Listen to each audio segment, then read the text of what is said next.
Howdy ho peeps, I'm back. This time talking about intelligence-led policing for HSP108. Okie dokie. So where did this all start? It started in the UK in the 1990s. There was a professor, Jerry Radcliffe, who came up with this idea, and he's actually written quite a lot about it. If you're interested in this and you want to know more, plenty of resources out there. It has evolved through time as a particular type of operational strategy that relies on crime analysis and criminal intelligence, right? So you can see how it links a little bit with the community policing stuff that I was talking about. If people come forward and tell police what's going on, then police can move forward with that information and put it to good use. It's fairly crucial in intelligence-led policing. It has a general management philosophy focused on information sharing overall and collaborative crime problem solving. So, for instance, there might be a particular issue that they need to overcome, and they will work with other people in order to overcome that issue. It is very much linked to problem-oriented policing in that it is focused on analysing problems and finding solutions. I'll talk about that more in a moment.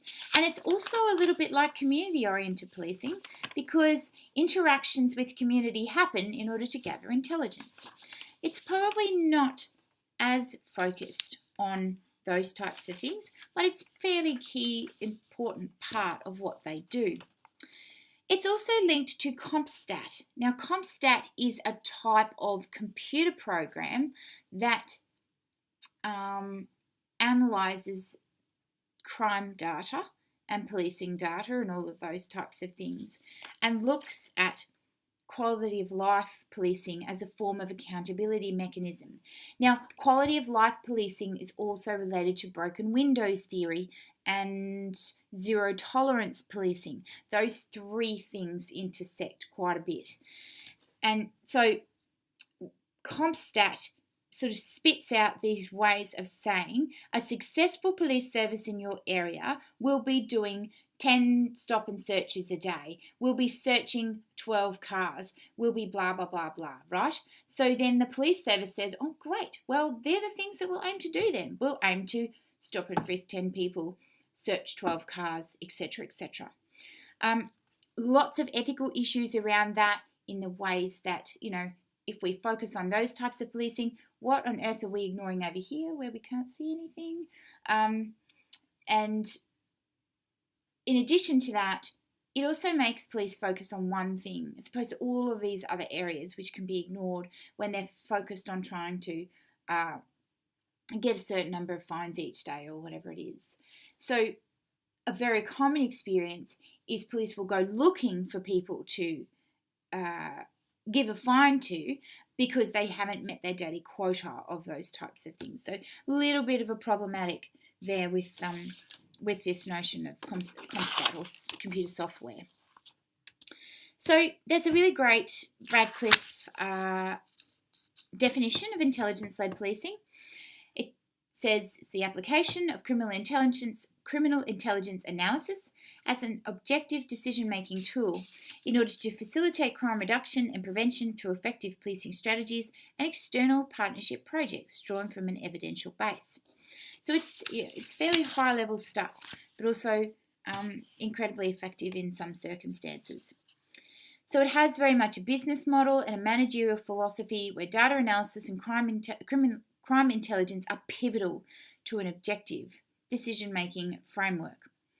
And that framework facilitates crime and problem reduction, disruption and prevention through both strategic management and effective enforcement strategies that target prolific and serious offenders. My goodness, what a mouthful. But hopefully it gives you a picture of the things that we're talking about when we're talking about intelligence-led policing. They also collect intelligence on crime and criminals and formulate the best possible way to respond. And of course they do that in a whole range of different ways. Although some of these are community-based, there are others that are not, and they use quite a bit of coercion and things like that, and they make bargains with people to say, oh, you know that bit of information, well, tell me that and then I'll give you a reduced sentence and that sort of stuff. It's a little bit of the stuff that we see on TV. So, What do they need to do? They work through what's called the 3I model. That's where, number one, crime analysts need to interpret the criminal environment to look for significant or emerging threats in their local areas. Number two, crime analysts must use that intelligence to influence key decisions in the organisation, and most importantly, key decision makers. So they take the intelligence that person and say, we've clearly got a problem in Sector G, something needs to happen, this is what's going to happen if we don't do anything about it, blah, blah, blah, blah. And the person, the decision maker says, here, take 50 grand and do that. In addition to that, though, number three, key decision makers need to provide resources to have an impact on the criminal environment. So we're talking about interpreting the criminal environment, influencing key decision makers, and impacting the criminal environment overall. That's very important. We can't just have the two at the beginning, because intelligence-led policing is about ensuring that there is an impact of some sort in the local community or with that particular crime problem. Okay, so what happens when ILP fails? There's a whole bunch of different ways that it can fail, and I'm just going to talk through a couple of key ones. Number one, collaboration across policing and government agencies is absolutely vital, and ILP will not work without this. Now, this doesn't necessarily mean collaboration with the community. It's more talking about organisational parts within policing organisations, or more broadly, it's talking about collaboration across government organisations. So, for instance, they may have got intelligence about, good example. They've got intelligence about how there's this enormous wave of online fraud happening, and they've got this incredibly sophisticated system where they set up things and they send viruses to banking computers and all of this sort of stuff. And then once they've got that intelligence, then they need to move forward and go to the banks, obviously. Say, we've got this is what's been happening, how can you help us with this process? So that's, sort of interagency interaction, not necessarily focused on the community, but certainly interagency, and working with different government agencies in those areas. They have these amazing things called fusion centres in the US, which I think I've got. Actually, on that first slide is a picture of a fusion centre. I forgot to tell you that. Apologies. Surprisingly, a lot of men on that first slide, but again, we are talking about policing, so perhaps not that surprisingly. But they do focus on having multiple agencies in the same room at the same time, working on the same problem, with using these different forms of intelligence and so forth. ILP is also similar to traditional policing. There's limited agency of individual officers, and it's very top down. So the person at the top is saying, you need to do this. The officer at the bottom says, okay, I don't really like that, but I have to do it. Police managers are primarily responsible for making decisions about how or what will shape policing behaviours in that particular way of doing things. That sometimes makes for very bitter and twisted police officers, and that's what I mean by that can be a significant failure. If this is not thought through, and if everyone isn't buying into what they're going to do and how they're going to do it, it presents significant problems for these types of projects. In addition to this, there's questions raised about how they use the intelligence that is gathered, and often there's questions even raised about how the intelligence is gathered as opposed to the way that it's used after it has been gathered. So there's things like right to privacy, around stored information, and of course how the information is then used. A good example of this is taking DNA samples from young people, and when we consider their capacity to consent and understand what those samples are going to be used for and how they're going to be used down the track. Often policing jurisdictions have rules in the legislation about how long they can keep those samples. So a young person may have been brought in for questioning, and they'd taken a DNA sample from that young person. That sample can then be kept on file for 7 years, and every time they want to, they have a particular crime that's been committed, it's checked against that sample. So that raises a whole bunch of different issues about privacy, how that information is used, the degree to which it's stored, how long it's stored for, all of those types of things. Information can also be used to facilitate, unfortunately, racial and ethnic profiling. So looking at things like, well, we've had a whole bunch of people of African American descent involved in these types of criminal activities. That means that we should shove a whole bunch more police officers into that area and try and, arrest more African American people. And that's not appropriate. It's completely inappropriate, in fact.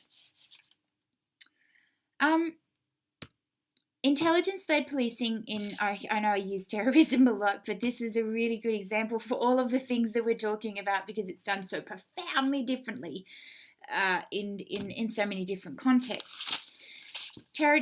Terrorism, intelligence-led policing can lead to really serious breaches of human rights. You're probably aware of the case of Dr. Hanif. If you're not aware of that particular case, have a Google, have a read. It's a very interesting one. There's a Human Rights Watch quote that I've got here on the side talking about these issues. Many of the measures adopted by the US government after September 11 violated fundamental provisions of international human rights and humanitarian law. These included the arbitrary and secret detention of non-citizens, secret deportation hearings for persons suspected of connections to terrorism, the authorization of military commissions to try non-citizen terrorists, a failure to abide by Geneva Conventions in the treatment of detainees held in military custody and in Cuba and elsewhere, and the military detention without charge or access to counsel of US citizens designated as enemy combatants. Now, all of these types of things are really problematic.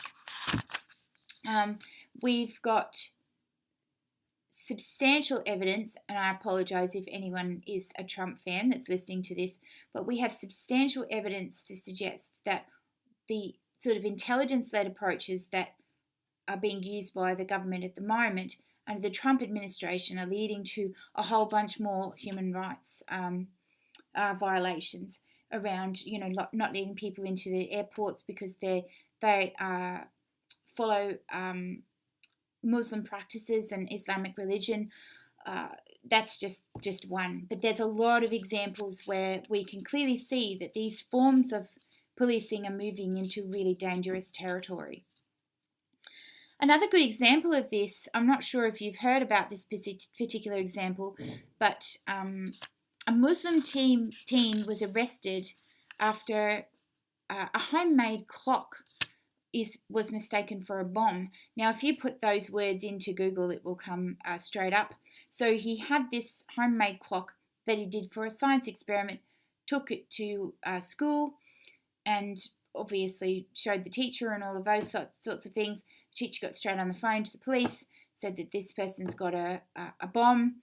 The police came down to the school, arrested the teenager. It was just a horrible debacle. And Obama actually stepped in and made them free the young person and invited him to the White House to show him his clock. So a much nicer approach, I think, overall. But yeah, really inhumane practices can come out of intelligence-led policing. Well, a few different examples, very briefly. I'm not going to go into these in any detail by any stretch of the imagination because that would take like another whole lecture. The types of processes that were involved in September 11, particularly after it, were very much intelligence-led.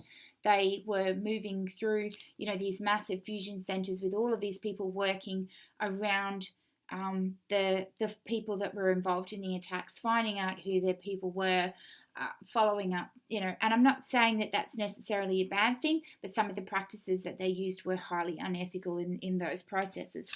But that is a really good example of how intelligence-led policing works, and that happened over many, many months, even years after the September 11 processes happened.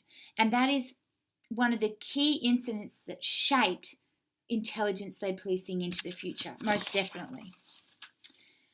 Another example, a statewide agency identifies vehicle insurance fraud at a top area of enforcement.